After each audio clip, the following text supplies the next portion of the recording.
What's up, y'all? Welcome back to the Coachable Podcast. This is the Womanizer mini-series that I am hosting with one of my best friends, Avery Valentine. Today's episode, we're going to get into a very good, spicy topic all about what a girl wants. Let's hear it from the queen herself.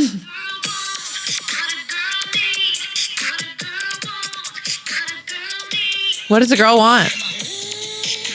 Whatever makes her happy. Whatever sets her free.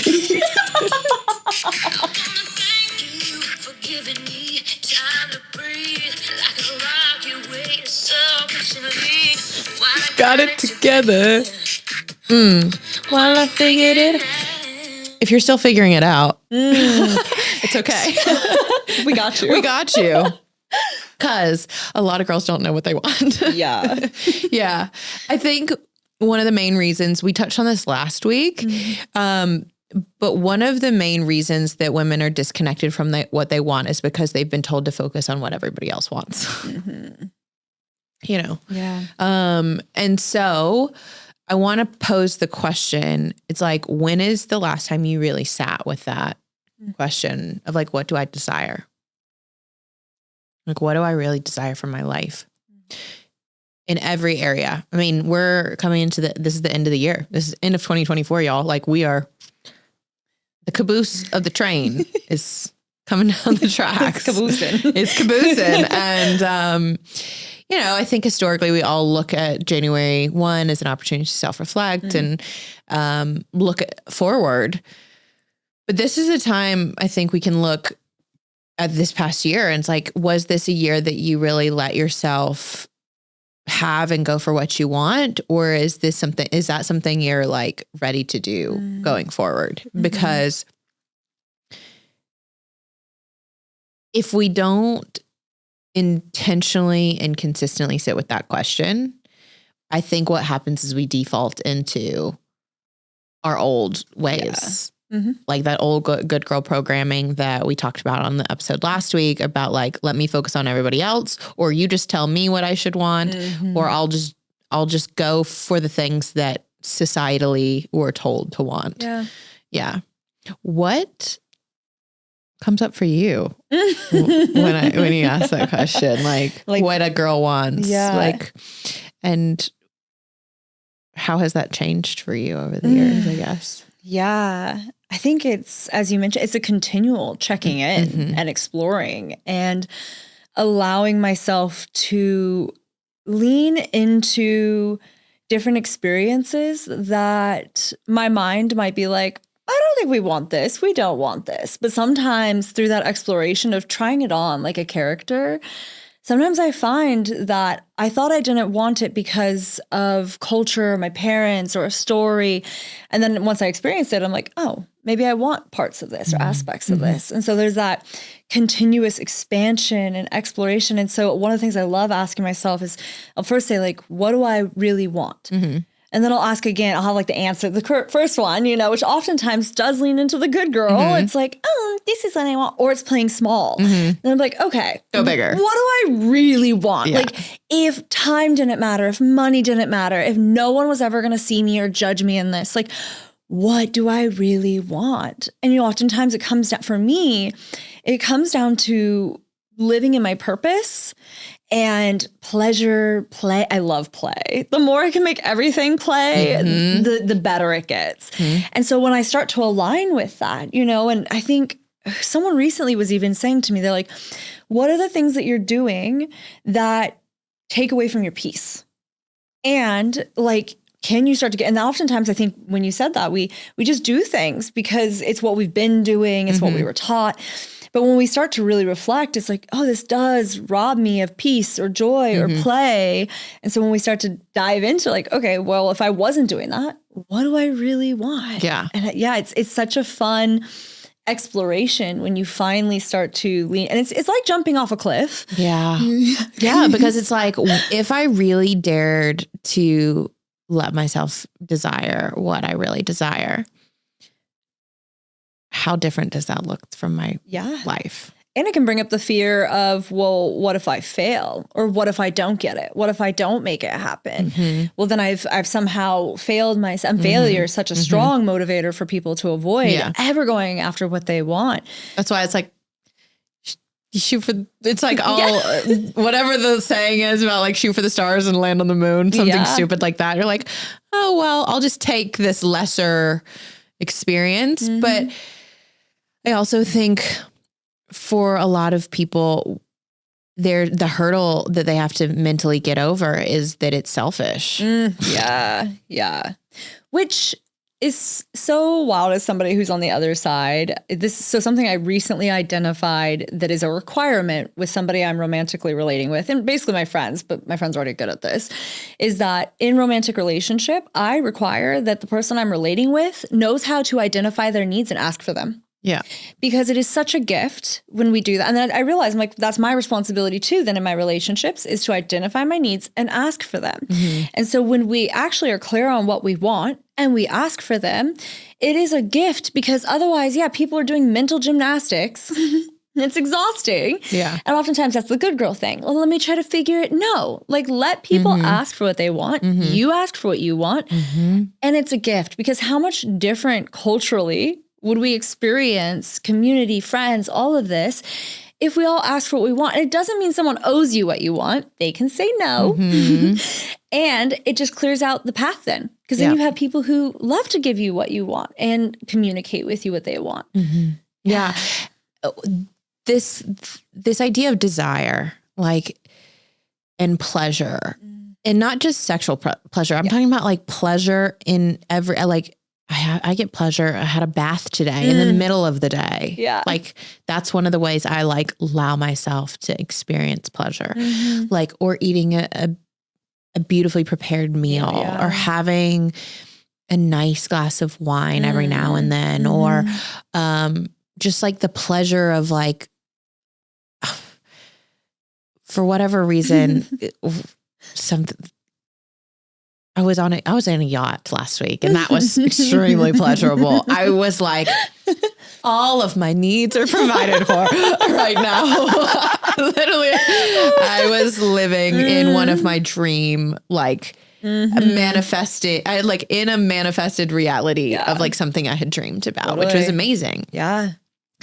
And I really, in that moment, allowed myself to experience the beauty and the pleasure of it without feeling guilty, without feeling like, because it's easy to be like, oh, so many people don't have this. Yeah. This is frivolous. This is over the top. This is unnecessary. And that voice that wants to come back to reality, be more grounded, get in the real world. That often tries to knock us off that like high horse that says like, you shouldn't want that because that makes you not a good person, or you don't care about other people, or you don't care about this or that. And I think it's about obviously finding the balance between allowing yourself to have what you like, that you deserve what you desire. Yeah. Like that has been a mantra for me for years now. I deserve what I desire. And so does everyone else. Yeah. It's not just for me, everyone else. And the more you gift that world. to yourself, you're teaching others the same through your embodied leadership. Yeah.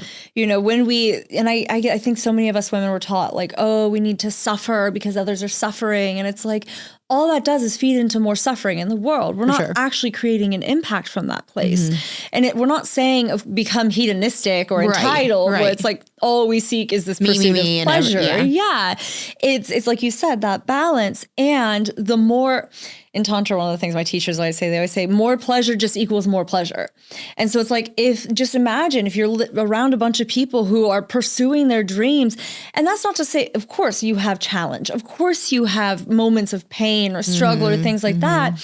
And it's that focus on how can I create more of my desires, more of my pleasure? Because as we do expand that, it also expands how many people in the world get to also be in that with us. Yeah. It's that embodied leadership from that place of, I'm doing this for myself as a gift to the collective. So a couple signs that you might be disconnected from your desire, which is natural. Desire is natural. It is built in. It's, kids, they're not ashamed of what they desire. If they want something, they tell you. And so oftentimes I look to children in nature to remind me of the truth of what it means to be liberated because children aren't yet conditioned into the societal programming and the ways of what you should be. They haven't learned that they're going to get in trouble or punished if they do certain things. Right. And so children are just expressive and open and honest. And they're like, if they don't like something, they're going to tell you like, I don't like broccoli. Or they're like, I love this. I want this. I remember a Christmas. I don't know why. This is what's coming to me. I was young. I was probably like 4. Somehow it was like a Christmas at my grandmother's house and I got a Reese's and I was so over the top about this Reese's. And I was like, I've always wanted a Reese's. Like, this is all I've ever wanted. And I was so excited about it and so expressive about it. And to allow yourself to love something that much or allow yourself to want something that badly is a vulnerable thing. Sometimes I think we are afraid to want something so badly because what if we don't get it? What if it doesn't work out? And we don't want to be disappointed. So we'd rather not go for it. Right. And I find that comes up for me sometimes. For sure. But a couple ways you can identify if you're disconnected from your desire is you struggle to identify what you want. If someone asks you what you want, on last week's episode, we talked about that was me. That was a big sign that I needed to start doing this work. As when I noticed, like, I didn't know what I wanted in my personal life or in my professional life. And this, I can track this back even to college and before that. Like, I was looking to everyone else for you to tell me what to do or what to want. I literally got my degree. Thank God I use it now. Like, I was in social work and psychology, but because a friend of mine was doing it, not because I wanted to do it. I was lost. So that's one sign. Feeling guilty and selfish when you take time for yourself. It's, if you're like, oh, I need to be busy all the time. I need to be productive all the time. I need to be doing stuff all the time. I need to take care of everybody else. Likely you're living in a very hypervigilant, stressed out state that's overly dominated in your masculine. And you're probably disconnected from you're not even like a healthy masculine. No, it's a very like dogmatic, like domineering, unhealthy masculine to even live in. That's like, if you have that perspective that it's a luxury to do something for myself, that like, oh, like I'll rest when I die kind of mentality. I'll sleep when I die. Well, you're going to die a lot sooner than the rest of us then. Right. And it can be so simple, little things like you said, like a bath or even for me, I'll just stare at the sky. There's something about staring at the sky or the way sunbeams go through things. And like moments like that, it can be that simple. I think sometimes the idea of people like self-love and we have all these practices and rituals and we make it so complex sometimes, which those are beautiful. And self-love is meeting yourself where you're at. So if you don't have time to do like, a whole 10-step skincare routine, what do you have time to do in this moment? Is it take 5 deep breaths and feel your body here, feel your sit bone in the chair? It can be that simple. And those are those moments. For sure. Another one is you prioritize everybody else's happiness at the expense of your own. I see this over and over and over again. So those are a couple of ways to identify, but I want you to like consider the question of when was the last time you pursued something simply because it brought you joy? Ooh. Can you think of something? I mean, I'm going to circle back to what I shared last week, the dating this married couple. Because you enjoy it. Yeah, I have no idea. Like he's checked in multiple times and been like, do you have an expectation? Is there something like a specific style of relating you're wanting from this? And I've told him, I'm like, I'm just really having so much fun. I don't know what will come of this. I don't have any desire that this expectation. It's just, this is fun. I'm having fun and I'm going to keep doing that. For now. And so, what about you? Oh, what's the last time I did something? I pursued something simply because it brought me joy. I bought a hula hoop. Okay. Yeah. Oh. Yeah. Cause I was like, videos. cause it was fun. Yeah. And I watched this girl do it. And I was like, I want to do that. Yeah. And I don't need to be amazing at it, but it was like, it's so fun to pick up and to play with. And it like gets me in my body. Yeah. It's a different form of movement. Like I obviously, like everybody, I don't like being a beginner at things. Like I like to be good at things, but it brings me joy, you know? And one of my clients recently, she used to be a dancer and she hasn't danced in a long time, but she recently started went back to class and is doing a ballerina ballet class just because she enjoys it. Yeah. Not because she's going to perform, not because she's going to be on stage, not because she's being graded or critiqued. It's just like, because I like it, you know? And that's the thing. Like I'm back right now. I just got back from Puerto Rico. So I'm back in the gym. I do that because I enjoy it. I do my rituals and practices because I enjoy it, not because I have to, not because I should. Like that used to be in the very, like, this is what you're supposed to do. Now I do it for me because it makes me happy.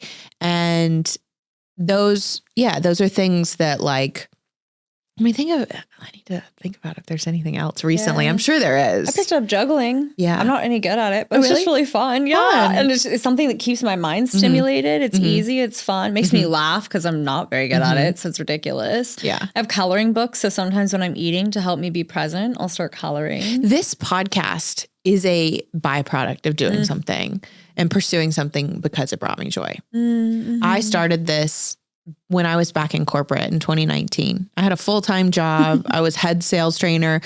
I was like doing big girl things, you know, and I wanted to have conversations that I gave a damn about with people that I was inspired by. And it became my little passion project. And now it's like my part of my life and my business, which is crazy. And yet that all started with just this little spark of joy and being like, I want to create time and space in my life to pursue something because I like it. And look what it's become. Yeah. Yeah. And I think part of that is like what happens when you stay committed to it, but that's what can like come.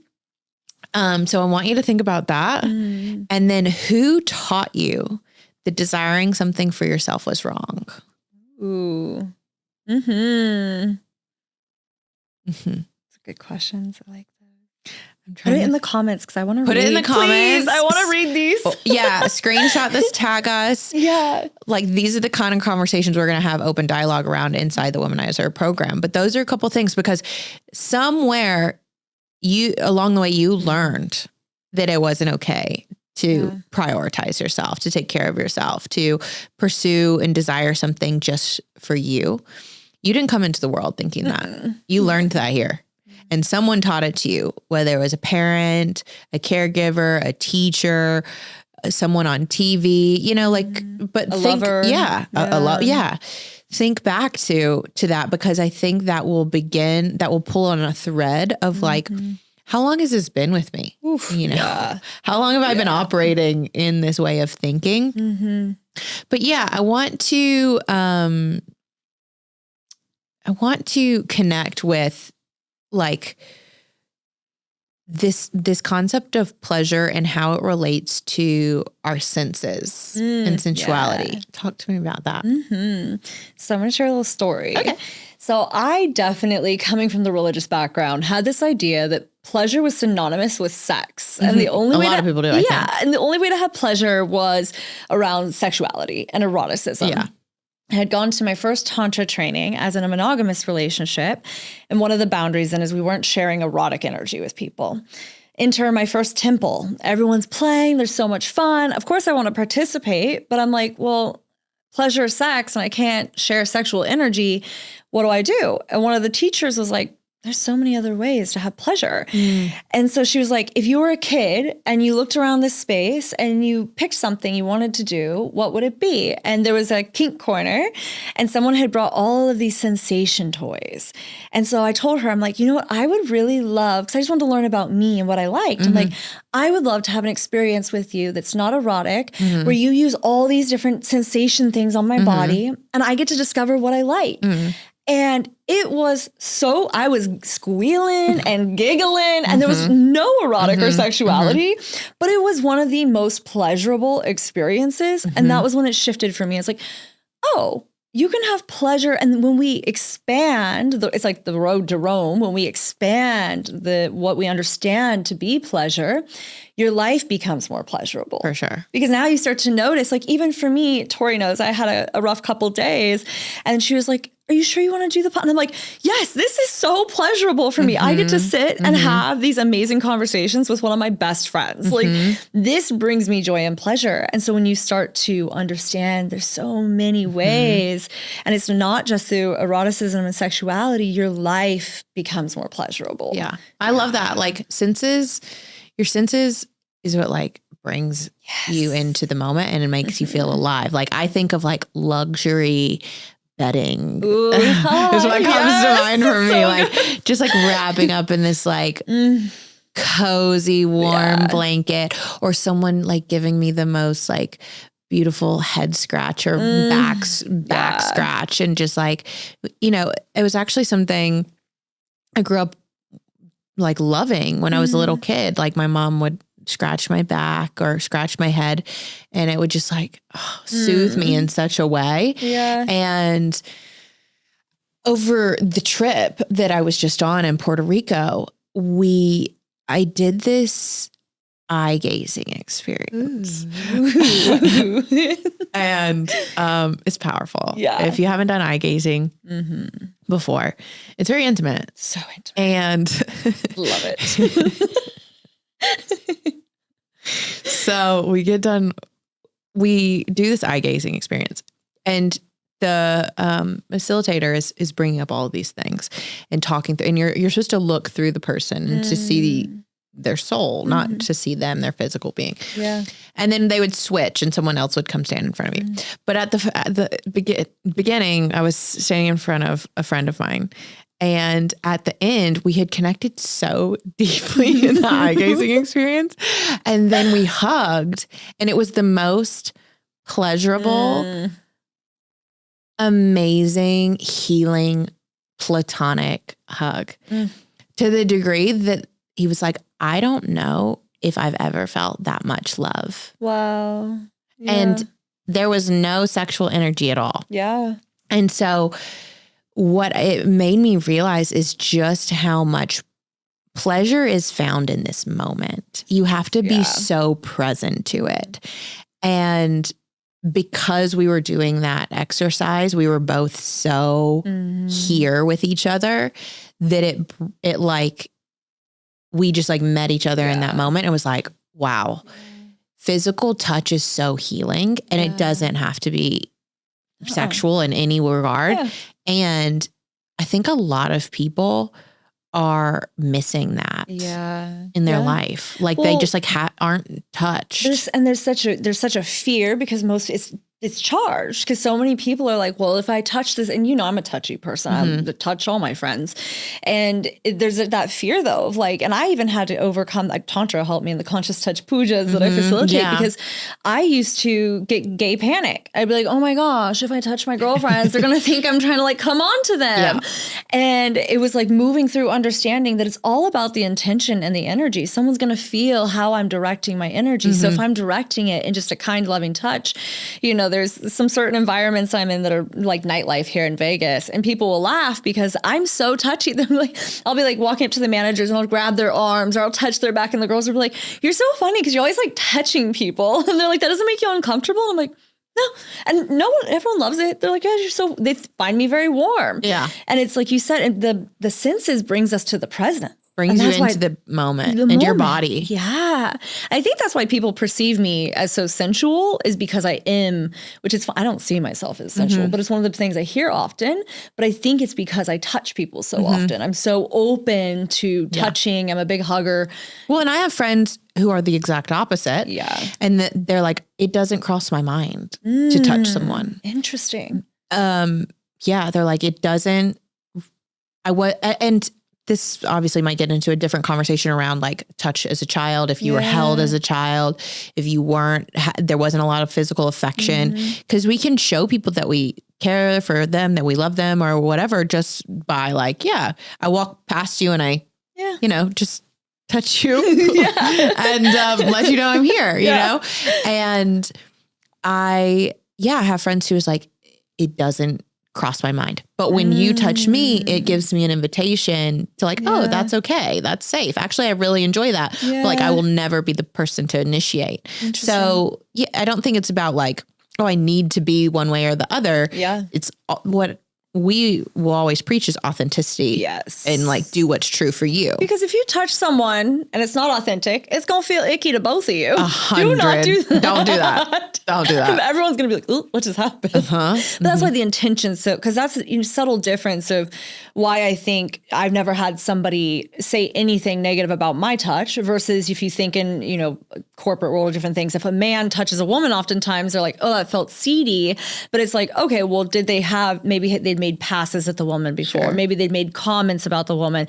And so there's a difference in that energy with the touch. And that's when we talk about the pleasure. It's like when you expand to understand the platonic touch, platonic pleasure, there's so much more connection and intimacy and love, closeness. Yeah. It's one of the things I have to watch sometimes, especially as she did a beautiful sound healing and breathwork event recently. And whenever I'm in those environments, I'm already a touchy person. And then I get in those and I'm like, I just want to snuggle everybody. And I have to be careful because I can feel myself being like, yum, yum, yum, come to me. And it's, watching where different people are at within that.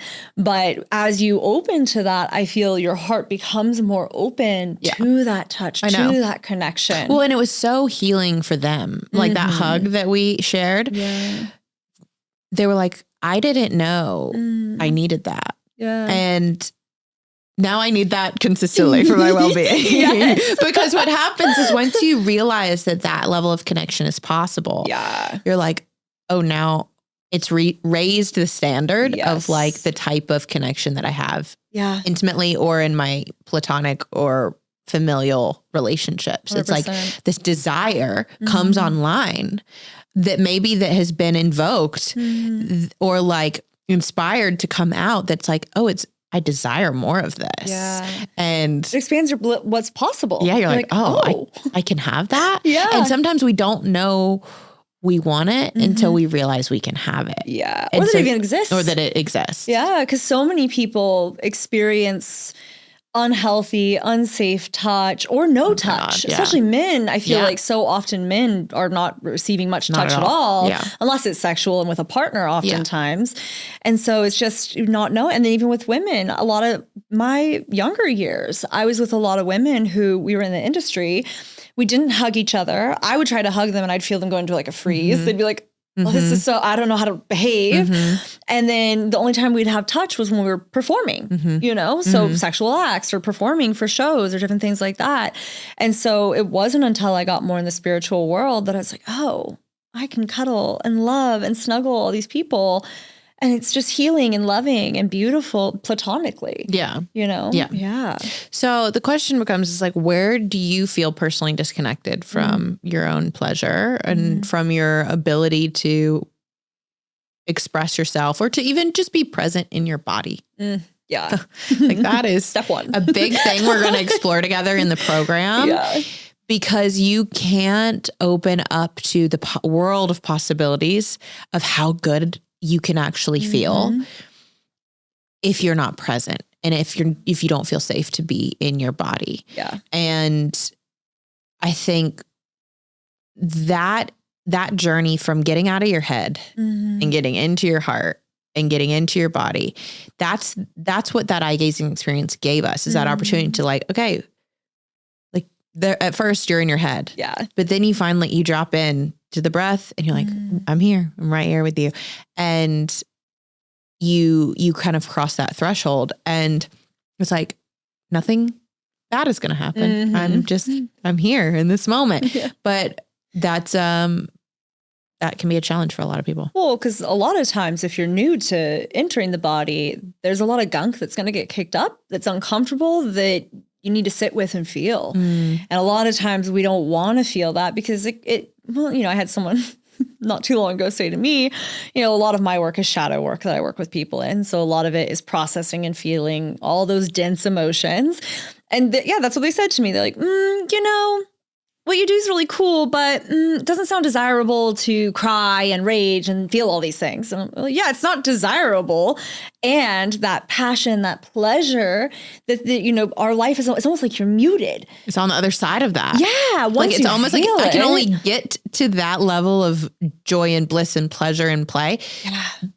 Is going through the parts that I don't want to feel. Well, you need the contrast sometimes. It's the same idea of, when you start these journeys of personal growth, I think sometimes there's this idea that, I'm always going to feel amazing. It's going to be great. Da, da, da, da. And then we get really hard on ourselves when we hit those divots, the challenges, those pockets. Yeah, where it's challenging. But in reality, if we were always in these peaks, we wouldn't even know we were at a peak anymore. We'd be like, life's just, But you have those valleys and then you come back out of them and you're like, the sun is shining. I know. I feel so alive again. And that's that beauty of the human experience, is feeling the range. And I know you've said this probably before on the podcast, but on your Instagram, stuff like that.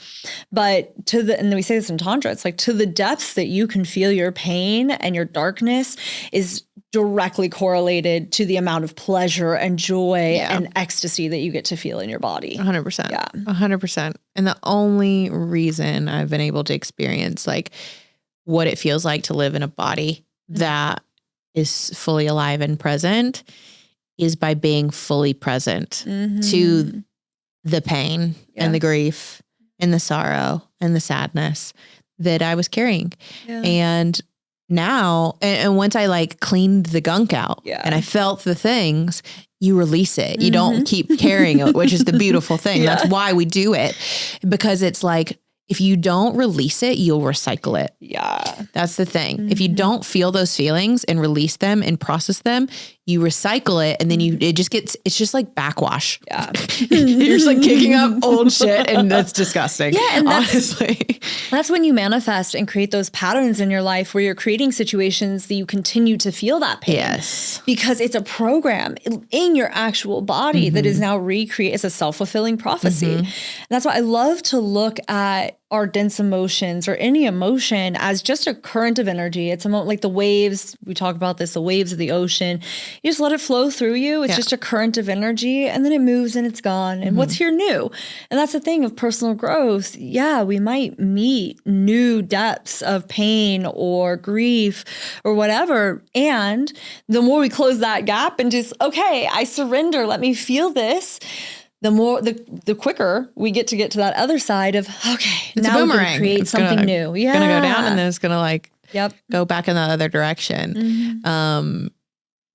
I think what that's allowed me to do once cleaning out that gunk, or what I call it's like cleaning up the emotional debris. Yeah. That is how I've always phrased it. It's like storms are going to come through. Yeah.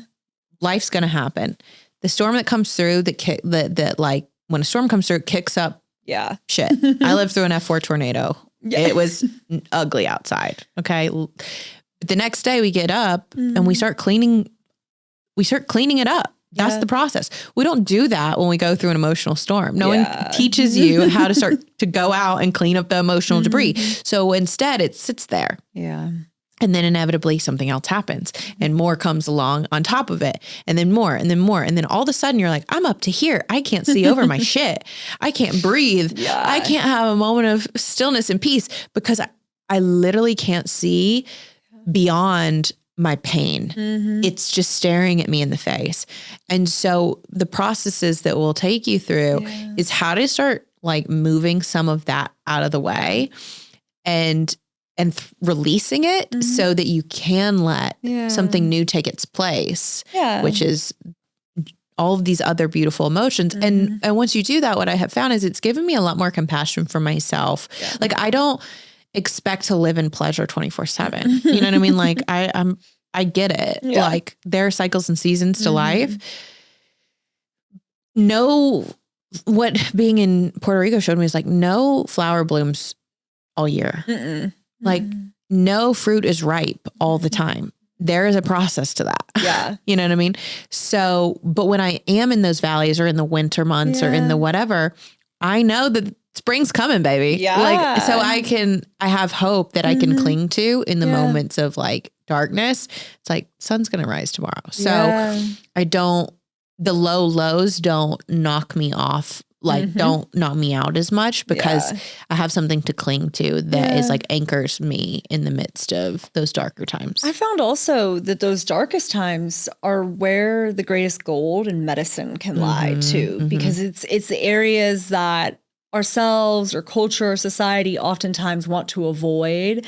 And so if we have that courage to go within those moments is where we really get to refine and collect those beautiful lessons that help us when we come out to spring, when we come out to these other seasons, we feel so much more empowered and clear on who we are and what we want and what we desire and what will bring us that joy. That's why I like to call it staying emotionally current. And I check in, am I emotionally current? Or am I in another experience still? And sometimes the crazy thing, even for me recently, there's moments where if I'm checking in and I go within to move some emotion, sometimes there'll be something from childhood that I'll be like, oh, I thought I felt this already. I thought I processed it, or I thought it didn't affect me. That arises. And rather than trying to get in the mind and being like, I don't need to feel this, I don't want to do it, just letting it process and move. And that's where we get to find those moments of, oh, I see what's here for me that I get to take forth and now use, especially for us as coaches. It's like we get to use this as medicine to help others as well, For sure. which is such a gift, being able to serve more than ourselves, which I think if you sit with this, it becomes that gift. Well, that's the growth mindset versus the victim mentality. Yes. That this is happening to me. That actually there's a gift in this. Yeah. There's something for me. And I think we're taught a lot of times that pain, I've said this multiple times on the show, that pain is the enemy. It's not the enemy. Not learning what the pain came to teach you is the enemy, because then being the victim is the enemy. Yeah. Because there's no power in that. No. Yeah. So there's power in the reclamation of your pleasure, that you deserve to feel good in your body. And that can simply start with like taking conscious breaths, like you just did. Like it's a lot of us need to exhale. Yeah. Like you took an inhale and you like have been holding it almost, you know what I mean? And you haven't relaxed in a really, really long time. And so an invitation for you that are listening is like how you can start to daily infuse these micro pleasures into your life by connecting to the body, by connecting to the moment, whether it's just like taking a bath, taking some deep conscious breaths, lighting a candle, wearing the fuzzy robe that sits in the back of your, closet, whatever those things are. And then taking a moment to be present with it, not just to do it unconsciously, but to really allow yourself to enjoy that and to savor it. There's something about savoring something or finding like the sacredness of something that like makes it so much more pleasurable and juicy and like, oh, like this is savor. I want to I just want to stay here another couple moments, like in that hug, we're like, I don't want to let go. I want to savor this moment. This is so good, and like, let that start to increase your capacity for feeling good. Any tips for people on how they can infuse this into their daily life before, because in the program, we're going to dive a lot more into way this. more into it. So fun for the science people out there that would love to have a little science to why they do what they do. So a great one, like you said, the conscious breath. And it was funny. So when I first learned this, my friends thought I was the weirdest person. I still have new people sometimes be like, why do you sigh so often? Because I'll just be hanging out with people like, I yell. I'm like, So one of the fun science things about that is you have something called alveoli sacs. And when you take a deep breath and you sigh or make a sound like, your alveoli sacs actually release a gas that tells your nervous system it is safe and regulates to relax. So your nervous system actually gets that recognition of, oh, I can relax. And so you'll start to feel it. If you just sigh, and even sounds. I have one of my friends, she's so funny. We're in some like chaotic environments in nightlife sometimes, and it'll be really chaotic. And we'll go back in the green room and she'll just take a deep breath and go, Yeah. And we just like, yeah, it's like a normal thing now. We all just know, but shift the energy. It shifts. Yeah. It's a dramatic just shift in the energy, and it breaks the state. It breaks the pattern. Like you said, so many people are holding it. And we're not letting I'm it. so tense. Yeah, we're not letting it go. Yeah. At the beginning of a lot of my workshops, when we're going to be doing things that might feel edgy or intense, I have people do hand screams. I'm like, let's take a couple deep breaths and let's all scream into our hands and shake, because it helps shake those nerves up. So many people enter very anxious, like, oh, I'm going to touch people and be intimate with people. And then we have them shake and scream. And then they're like, okay, I'm still a little scared, but I can be here. I'm loosened up. Yeah, I can be here now. I'm not going to run out the door. Yeah. So just letting yourself, and you don't have to be weird like us and do it around other people. You can do it home alone to start, and then you'll get courageous, and it's just naturally going to I remember there was a guy that I was dating, and one day he sent me a voice note, and he's like, hey, so I'm not judging you, but I'm so curious. You audibly sigh a lot. What is that about? He's like, I started doing it. It feels really good. Is there science here? And I was like, there actually is. Yes. So just letting yourself have that sound with your exhale, that breath, and there's science behind it. So you're not totally insane. But no, that feels so good. And now good. I do it all the time. Yeah. And my people pick up on it. And it's had an effect on like this deeper level of reclaiming my voice too. Yes. And I didn't realize how, before I was way more silenced. I would silence myself. It was another version of the good girl. Don't draw attention to yourself. Yeah. Don't take up space. Don't be the center of attention unless it's called for. You know what I mean? Like, it's not appropriate. Yeah. And so getting out of that conditioning starts in like the privacy of your own bedroom or privacy of your car or wherever, like, and then you grow into it. Totally. I always say, and we'll say this in WomanIsHer all the time, it's like, you get to play like mild, medium, or spicy. Yeah. Like we might play at a little bit more of a spicy level where we're doing these things outwardly, but like, just try it and like see how it feels. And we didn't always start it spicy. No. You know, even for me, when I first started not. sighing, I remember I was so self-conscious because everyone would ask me what was wrong. And I wouldn't even realize I was doing it because it just felt good. And people were like, what's wrong? And I'm like, oh, nothing's wrong. What's wrong? And they're like, why are you sighing? And I was feeling judged. And I was like, it just feels good, you know? But over time, you get more courageous. Like we talked about, you build that confidence. And then you're just like, okay, I'm ready for spicy. Let's play some spicy. Now we're all yelling together. That's what happens.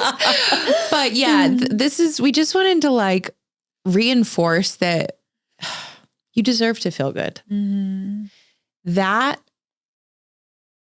That statement, that mantra of that, like, I deserve to feel good in my body. Yeah. And actually, the more I give myself the gift of feeling good, and I stop doing things that harm myself. Yeah. I stop putting myself in positions that hurt me.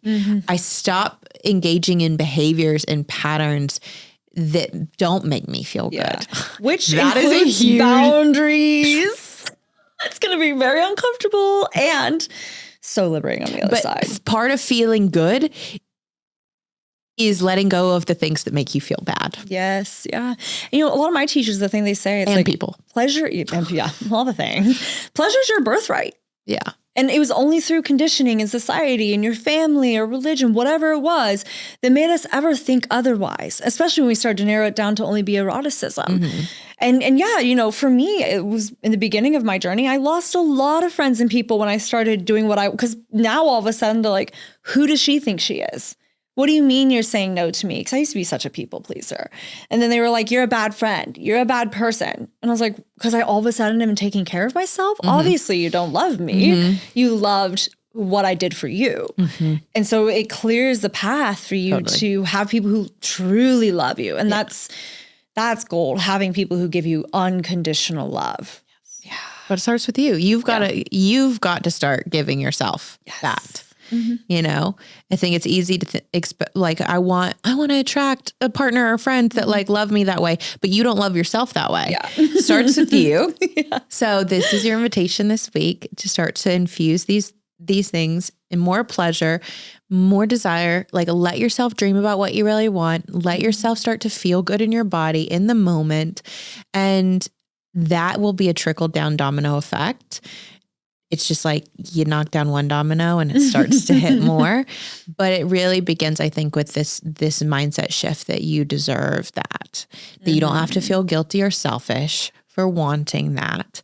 And a gift to those that love you. It's a gift. And it's now your responsibility. Yes. You're a better lover and a friend when you pour into yourself first. 100%. You have something to give. Yes. And your friends will thank you. Like, I know that I am a much better friend when I am feeling my pleasure, my joy. Not my friends, of course, still love me in my darkness. And I know that it's my responsibility to take care of myself so that I can be that radiant, joyful, loving friend that I know my friends deserve. And so when you do that for yourself, you're really gifting those around you. Like I always think of the mother who is self-sacrificing and martyring. And then the kids are getting like none of that love and that radiant attention from a mother versus the mother that prioritizes herself, the love. And it's like, you just see how her children are thriving and, oh, mommy's so happy and loving versus snappy or short or cold. So it really is a gift when you do that for yourself. That's one of the number one things I have seen with working with women, with mothers, especially in some of the psychedelic work that I do, is that they wake up to the realization that they have been abandoning themselves and that they haven't been like everyone else has come before them. Yeah. Even though their kids come before them, their kids are getting a dulled down version of them. And it completely switches this puts that on its head and it's realized like, oh, I want to love myself so that I can be that for my family, you know? So if you can't get over the idea of like, oh, it's selfish, like do it for your kids, do it for your partner, do it for your family, do it for the people that you love, because it just gets better. Yeah. Do it for the world. Do it for the culture you want to see. Because the world needs you in your, like, the world needs resourced, liberated, loving human beings that live and are connected to this present moment and to their heart. Because when we're in disconnection, then we're at war. Yep. And it's co-regulation at its finest. If you're regulating yourself through that love, through that pleasure, you're by nature matching and mirroring. People around you are impacted. Even if they never meet, you can walk through the grocery store and people are going to be like, they'll feel relaxed. They'll feel that. And that's science. And that's the greatest compliment you can receive from somebody, that your presence makes someone feel loved or safe.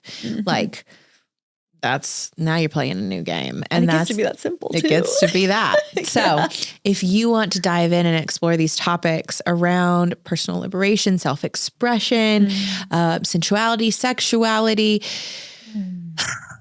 then we encourage you to come join us inside the Womanizer program launching this January. You can go to the show notes, get all the information, sign up, get exclusive discounts and bonuses when you join. And this program kicks off in February of 2025. It's going to be a 4-month group coaching container that I'm leading and Avery's coming in to co-facilitate. It's going to be juicy. It's going to be spicy. It's going to be a safe place for us to really bond as sisters and as women who are dedicated to loving ourselves in the mess, in the process of becoming the women that we know that we were born to be. And that means giving up what we've been settling for to pursue what we know is possible. So if you want to join us, go over to the show notes to join the Womanizer program, or send me a DM or connect with Avery and I on Instagram. It's the Tori Gordon, and her Instagram is at Avery.May. Yes. All of that is available in the show notes for you. And if you connected with this episode, share it with a girlfriend or share it with a sister. And we'd love to hear from you. If these questions brought up things for you, you can always send us an email to hello@torigordon.com or tag us and comment over on social media. But that's it for this week. We will be back next week with one of the final episodes of the mini series from the Womanizer mini series. And until then, we love you. We're sending our blessings and our love. See you next week on the Coachable Podcast. Bye.